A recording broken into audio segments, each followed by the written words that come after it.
उत्तराखंड में 2017 से इस सत्ता में बैठी बीजेपी की सरकार का दावा है कि राज्य की तस्वीरें बदल रही हैं, जिस पर विपक्ष अक्सर सवाल उठाता है। और इन सब के बीच नैनीताल के कोटाबाग में जो तस्वीरें सामने आई, वो सरकार के दावों पर सवाल उठा रही है। सवाल ये उठ रहा है कि अगर किसी दिन हादसा हो गया तो जिम्मेदार कौन होगा। नमस्कार, आप देख रहे हैं कब बदलेगी तस्वीर और मैं हूं आपके साथ निशी भाटिया। विद्यालय जो जगह होती है जहां बच्चों का भविष्य संवरता है, लेकिन अगर उसे स्कूल की छत और दीवारें हर पल खतरे का एहसास कराएं तो पढ़ाई से पहले जान की चिंता सताने लगती है।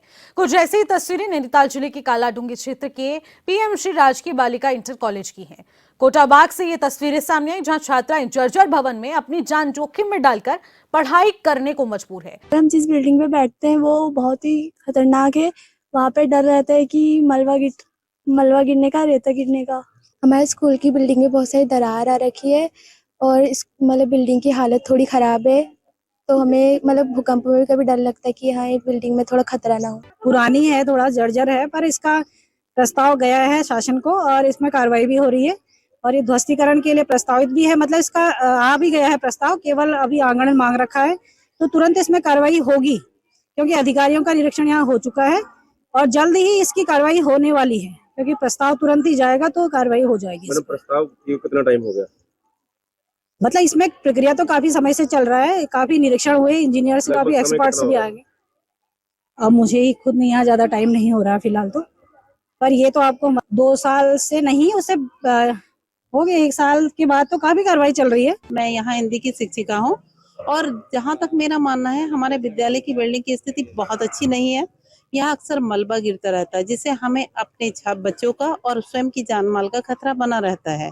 मैं चाहती हूँ इस बिल्डिंग को नए सिरे से बना जाए, नई बिल्डिंग का निर्माण हो तो श्री राजकीय बालिका इंटर कॉलेज का हाल किस तरीके से बेहाल है, इसको लेकर जनता के कुछ सवाल रुक करते हैं। 2 साल से ध्वस्तीकरण का काम करने के लिए सरकार कह रही है, लेकिन हुआ नहीं। क्या किसी बड़े हादसे का इंतजार हो रहा है?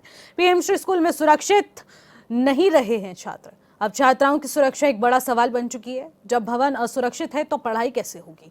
क्या शिक्षा विभाग सिर्फ यहां पर संज्ञान लेने के लिए पहुंचेगा लेकिन धरातल पर कुछ नहीं करेगा? जर्जर भवन की जगह पर अब पूरी तरह से एक अच्छे स्कूल का निर्माण होना चाहिए। क्या बच्चों की सुरक्षा से कोई दूसरा मुद्दा सरकार के पास नहीं है? क्योंकि एक सबसे महत्वपूर्ण जो विषय बना हुआ है वो है इन बालिकाओं और इन छात्रों की सुरक्षा। क्या शिक्षा के मंदिर में इस तरीके से किसी बड़ी घटना का इंतजार किया जा रहा है?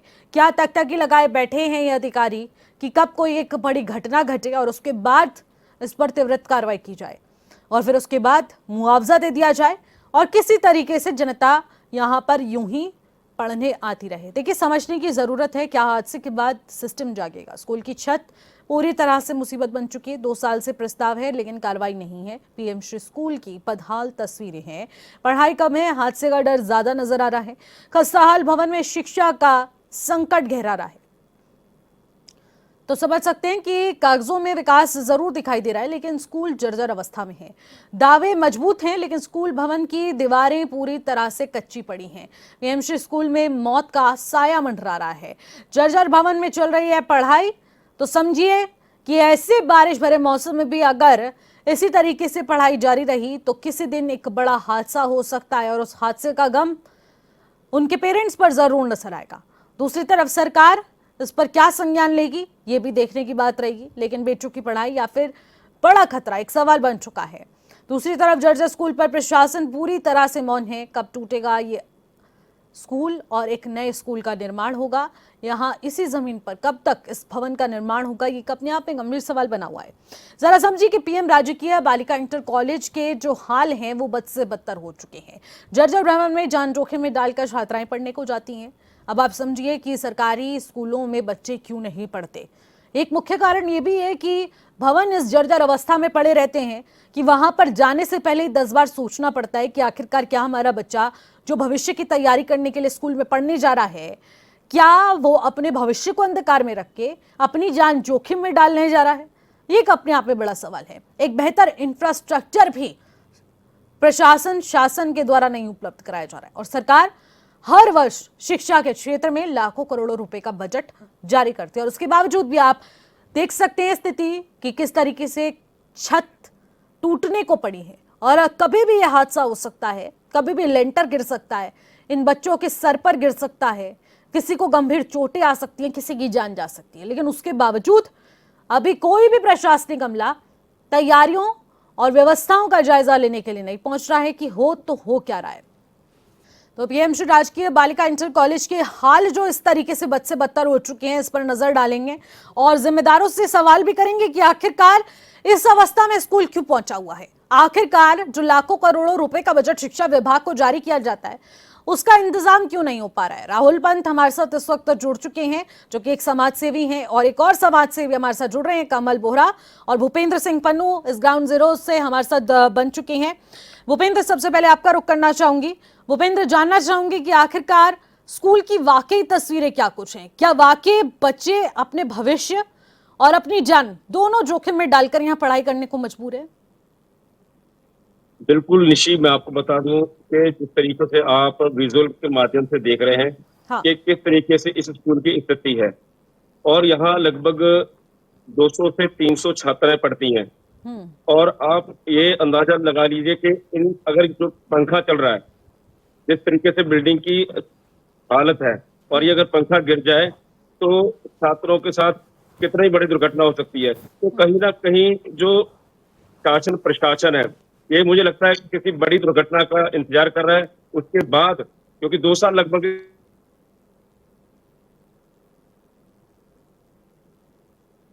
तो कहीं ना कहीं शासन प्रशासन की जो बहुत बड़ी ढील जो है ये सामने दिखाई दे रही है। छात्रों की जिंदगी के साथ एक हिसाब से खिलवाड़ है, जहाँ एक तरफ शिक्षा का दावा करते हैं, स्वास्थ्य का दावा करते हैं, तो यहाँ साफ तौर पर आप देख सकते हो कि वो दावे जो है, वो वादे जो है, वो झूठे साबित दिखाई दे रहे हैं। ठीक है भूपेंद्र, लेकिन सबसे बड़ा सवाल ये है कि आखिरकार 2 साल पहले जब इस प्रस्ताव को रखा गया है और उस पर कार्रवाई का भी आश्वासन दिया गया, तो इन 2 सालों के भीतर एक बार भी क्या इस भवन का संज्ञान नहीं लिया गया? इसके बारे में एक बार भी चिंता जाहिर नहीं की गई? बिल्कुल, यहाँ आपको बता दूं, बंशीधर भगत जो यहाँ के विधायक हैं, लगभग 15 साल से वो विधायक है यहाँ पे और सांसद है, लेकिन किसी का भी ध्यान इस ओर नहीं जाता कि छात्रों की जिंदगी के साथ ही कितना बड़ा खिलवाड़ कर रहे हैं।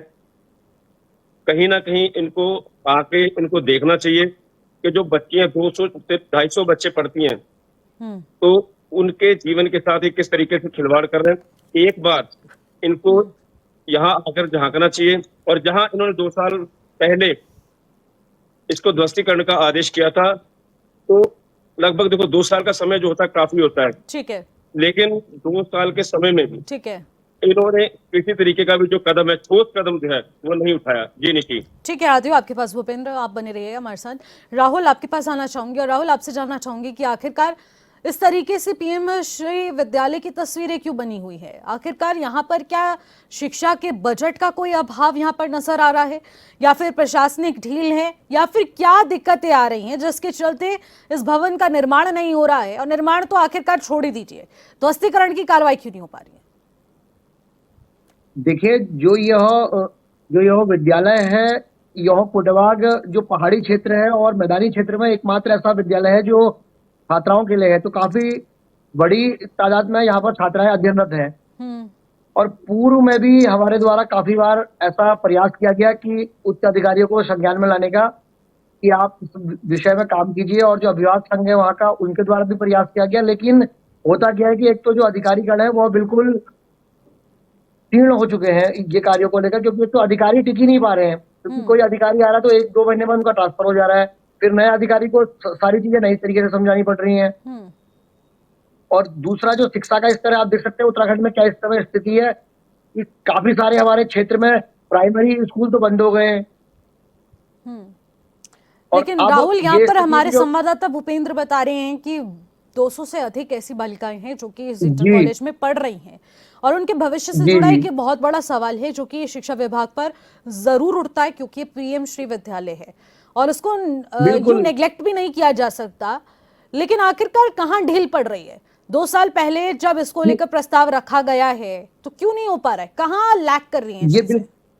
ये बिल्कुल प्रशासन की ढील है, ये शिक्षा विभाग की ढील है, और कितने बार हमारे द्वारा इनको सूचित भी किया गया है ये अगर ये जल्द से जल्द कार्रवाई नहीं करेंगे तो इसकी जिम्मेदारी शिक्षा विभाग की होनी चाहिए, क्योंकि शिक्षा विभाग के अधिकारी इतनी उच्च पदों पर आसीन है और इतनी हमारे टैक्स के पैसों से, छात्रों के टैक्सों के पैसों से उनको सैलरियां मिल रही है, तो उनकी नैतिक जिम्मेदारी बनती है ठीक है। कि जिसकी फाइल 2 साल पहले बन चुकी है आप उस पर कार्य करिए। डिमोलिश में तो ज्यादा बजट भी नहीं चाहिए होता है। ठीक है, बोरा जी क्या कुछ कहना चाहेंगे इस विद्यालय की स्थिति को लेकर, क्या हो रहा है? नमस्कार मैम।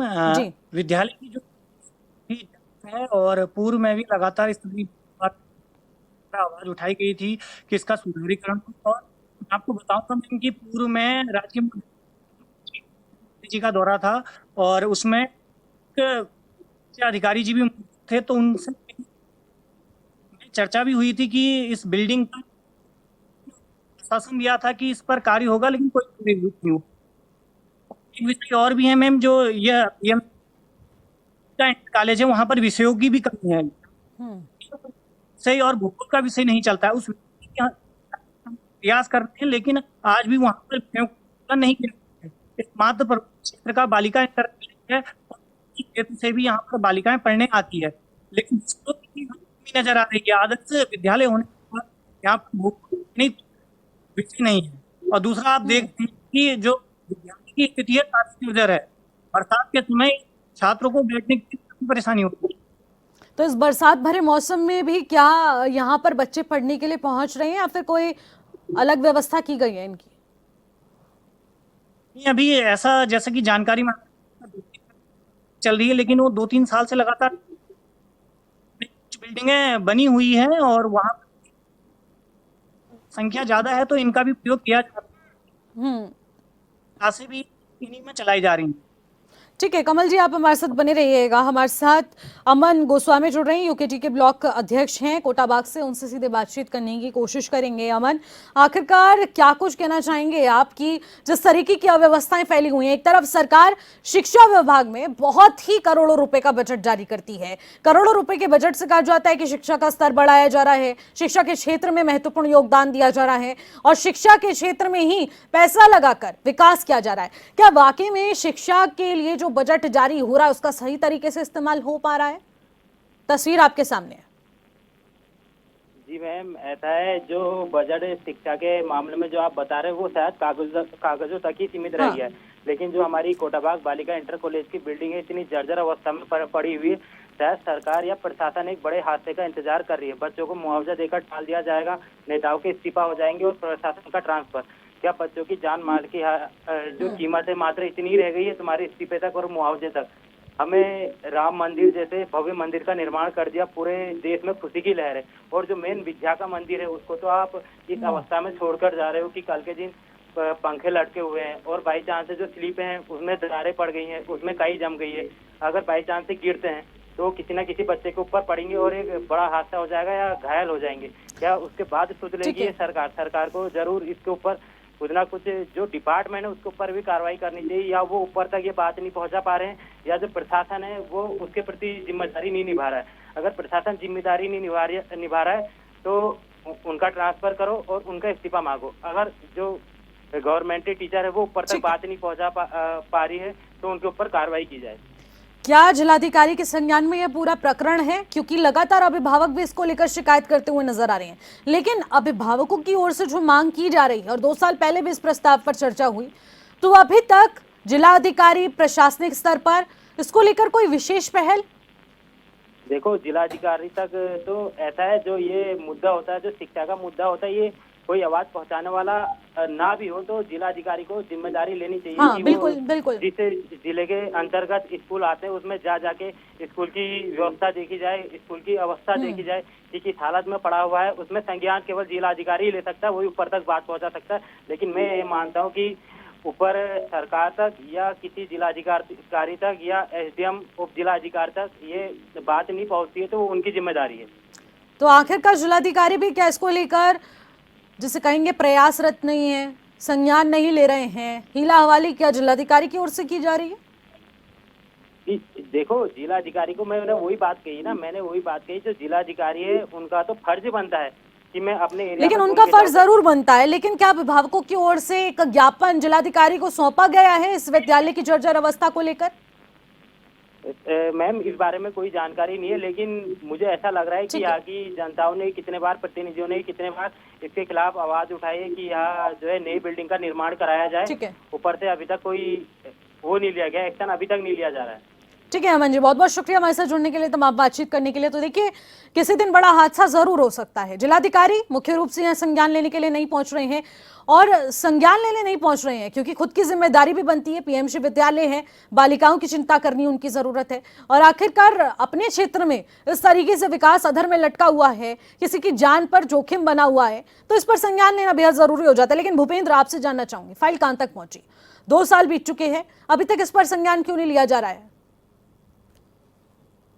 बिल्कुल, मैं आपको बता दूं निश्चित कहीं ना कहीं बड़े हादसे का इंतजार हो रहा है कि जब तक बड़ा हादसा न हो जाए उससे पहले इस बिल्डिंग का जो है ध्वस्तीकरण है वो नहीं होगा। तो कहीं ना कहीं मेरे को तो यही लगता है कि प्रशासन जो है, जैसे आप ही बताया था कि मुआवजे दे के टाल देते हैं, और हाँ। कहीं ना कहीं हादसे का इंतजार किया जा रहा है इस बिल्डिंग को देख के, क्योंकि मैंने खुद देखी बिल्डिंग, और जो बिल्डिंग है इसकी हालत इतनी खराब है कि बच्चों ने भी कई बार शिकायत की है कि हम जब पढ़ते हैं तो हमारे ऊपर रेत गिरती है हमारे, और इसमें साफ साफ देख सकते हैं सरिये जो है, सरिये बाहर निकल चुके हैं, किसी टाइम भी जो है लेंटर जो है वो गिर सकता है। तो कहीं ना कहीं जिलाधिकारी महोदय को भी लेकिन सामूहिक रूप से क्या इन बालिकाओं के अभिभावकों की ओर से भी जिलाधिकारी को ज्ञापन सौंपा गया है, शिकायत की गई है?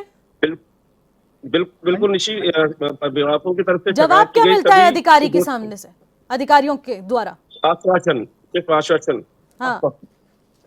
कि भाई बहुत जल्द इसका ध्वस्तीकरण होकर नवीनीकरण किया जाएगा, लेकिन जमीनी स्तर पर देखा जाए तो कुछ नहीं, सिर्फ कागजों तक सीमित है ये ध्वस्तीकरण, और नवनिर्मित जो भवन है उसका जो है ठीक है भूपेंद्र, मैं सिर्फ आपके कागजों में पास रह चुका है। ठीक है, आती हूँ आपके पास। राहुल, मैं आपके पास आना चाहूंगी और जानना चाहूंगी आपसे कि आखिरकार प्रशासनिक अमला अगर इस तरीके का रवैया रखता है और छात्र एक ऐसी अवस्था में है कि वो पढ़ाई को स्किप भी नहीं कर सकते हैं, स्कूल स्किप नहीं कर सकते हैं क्योंकि उनके भविष्य से जुड़ा सवाल है, लेकिन जिस स्कूल में वो अपना भविष्य साकार करने जा रहे हैं, संवरने जा रहे हैं, तो आखिरकार वहां पर उनकी जान को जोखिम बन चुका है। तो अभिभावकों की ओर से क्या इस पर तुरंत एक्शन लेते हुए जिलाधिकारी को ज्ञापन नहीं सौंपना चाहिए?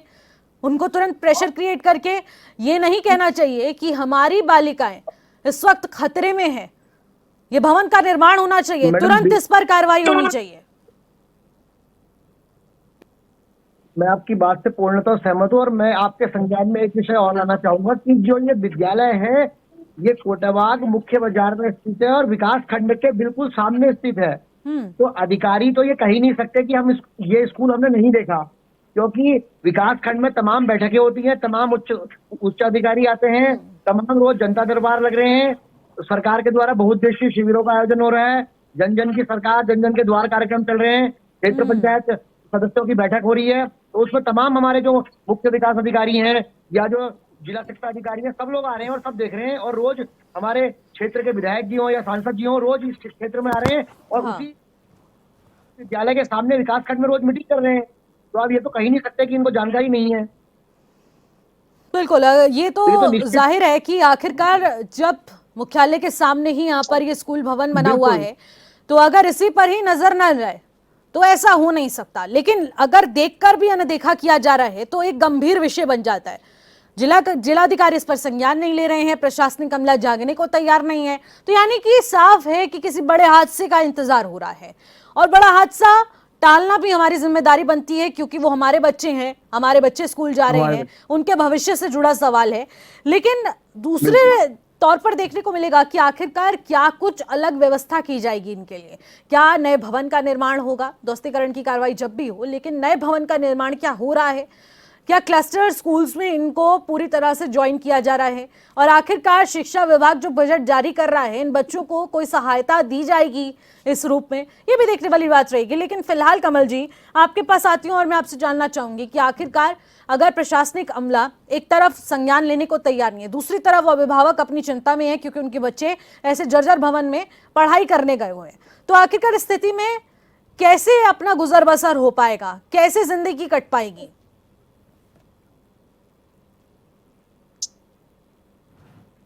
विद्यालय निरंतर छात्रों की संख्या घट रही है। अगर आप पूर्व का आकलन देखोगे तो निरंतर सरकारी जो विद्यालय हैं उनकी संख्या इसलिए घट रही है क्योंकि उनकी कहीं शिक्षकों की कमी है, कहीं जो बिल्डिंगें हैं उनकी जर्जर स्थिति है। तो ऐसे में किस भरोसे से छात्रों को अभिभावकों द्वारा इन विद्यालयों में भेजा जाए, कोई जिम्मेदारी लेने वाला नहीं है। प्रशासनिक स्तर से बहुत बड़ी लापरवाही है और अभिभावकों द्वारा पूर्व में खंड शिक्षा अधिकारी जी को भी पत्र दिया हुआ है और मुख्य शिक्षा अधिकारी को भी इस संदर्भ में अभिभावक संघ के जितने भी सदस्य हैं उनके द्वारा अवगत कराया गया है, लेकिन इस पर बोरा कोई भी जी, संज्ञान क्या नहीं ले रहा। यही वजह है कि अब पेरेंट्स अपने बच्चों को गवर्नमेंट स्कूल में भेजने से चिंतित रहते हैं और उन्हें प्राइवेट स्कूल्स में इसलिए भेजते हैं क्योंकि वहां पर एक बेटर इंफ्रास्ट्रक्चर मिलेगा, उन बच्चों की रिस्पॉन्सिबिलिटी होगी, उन्हें वो तमाम फैसिलिटी दी जाएगी जो कि सरकारी स्कूलों में नहीं दी जाती है? मैम, सबसे बड़े शिक्षा के लिए एक अच्छा अनुकूल वातावरण की आवश्यकता होती है। जब इस तरह का वातावरण रहेगा, बार बार बच्चों को खतरा रहेगा कि बारिश हो रही है, पानी टपक रहा है, तो इस स्थिति में कैसे वहां पर शिक्षा ग्रहण करेंगे बच्चे? उनको एक अनुकूल वातावरण वहां पर नहीं मिल रहा है क्योंकि बार बार रिस्क है, खतरा है, कभी बजरी गिर रही है, कभी छत गिरने का डर है। तो इस तरह की संभावनाएं वहां पर बनी हुई है। ठीक है, आती हूँ आपके पास। भूपेंद्र, आपसे आखिरी सवाल लेना चाहूंगी और आपसे ये जानना चाहूंगी कि आखिरकार फाइल आगे नहीं बढ़ रही है, लेकिन संज्ञान लेना उतना ही ज्यादा जरूरी है क्योंकि बच्चों के भविष्य से जुड़ा सवाल है। लेकिन क्या लगता है कि सरकार इस पर कब तक काम कर पाएगी? देखिए निशि, मैं आपको बता दूं सबसे बड़ी बात कि जो यहाँ के स्थानीय विधायक है वो लगभग 35 साल से यहाँ विधायक है। हाँ। तो यहाँ अब लगभग 15 साल हो चुके हैं और 35 साल पहले जब तो नैनीताल जिला था, कालाडूंगी विधानसभा नहीं थी, अब ये विधानसभा कालाडूंगी हुई, तो यहाँ 15 साल से, पहले 10 साल से और फिर 15 साल, 35 साल से लगभग यहाँ पे विधायक हैं। तो यहाँ के विधायक क्योंकि जनप्रतिनिधि सबसे बड़े वही हैं, तो उनको चाहिए कि यहाँ पर 2 साल से जो ये चल रहा है तो उसको जल्द से जल्द अपने संज्ञान में लेकर अधिकारियों के साथ बैठक करके बच्चों का जो भविष्य है उसको बिल्कुल पूर्ण तरीके से सुरक्षित करें। बिल्कुल भूपेंद्र, देखिए प्रेशर क्रिएट करने की जरूरत है और मैं चाहूंगी कि भूपेंद्र आप भी अधिकारियों से तुरंत संपर्क में रहें और जानने की कोशिश करें कि आखिरकार फाइल कहां तक पहुंची और ध्वस्तीकरण की कार्रवाई कब तक की जाएगी, एक नया भवन का निर्माण कब तक किया जाएगा। बहुत बहुत शुक्रिया सभी का हमारे साथ जुड़ने के लिए, बातचीत करने के लिए।